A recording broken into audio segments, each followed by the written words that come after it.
रात्री पान खायला आणला होता. अगं जरा हळू का असं म्हणत किट्टूने अख्खा पान खाऊन टाकला. सुट्टी नॉट. आमचं काय चाललंय आणि ताईचं काय चाललंय. अगरबत्तीने गाणी म्हणत मच्छर मारत होती. ए बाई एड बीड लागलं काय. आणि मी तर सगळ्यात हटके डायरेक्ट गुलाबजामुनवर ताव मारला होता. बिट्टूचा मित्र आलता 11:30 रात्री गिफ्ट द्यायला, पण बिट्टू तर झोपला होता, पण याला काय झोप नव्हती. आम्हाला घाबरवण्यासाठी गोणी घेऊन आलता. त्याचा डाव त्याच्यावर उलटा फिरला.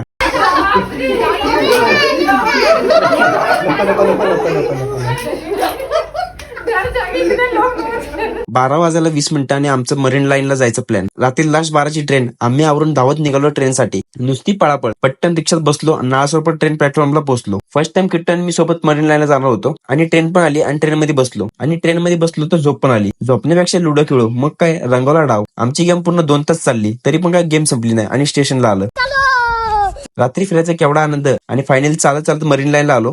त्यात पोलिसांचा राऊंड. मग काय आम्हाला बसायला काय भेटलं नाही आणि बघायला पण. 3 वाजल्याने यांना कॉफीची तलब झाली. त्यात पण पानचट. तोंड बघा यांची. किट्टू तर एकदम निवांत. आणि पुण्यात 10 वाजले तर सगळे घरात असतात. आणि इकडे मरीन लाईनला तर 6 वाजले असे फिरत होते. नुसती जत्रा. समुद्र काही दिसत नव्हता. काळा भुरा अंधार पडला होता. फिरून फिरून दमलो आणि झोप पण आली. तिथेच कट्ट्यावर झोपलो. मागे तर पंडा निवांत झोपून गेली होती. आणि मग निघालो घरी जायला. खूप एन्जॉय केला, पण नुसतं चालून चालून पाय दुखले. चर्च गेटला आलो. 5ची ट्रेन होती. ट्रेनमध्ये बसलो तर सगळे झोपून गेले.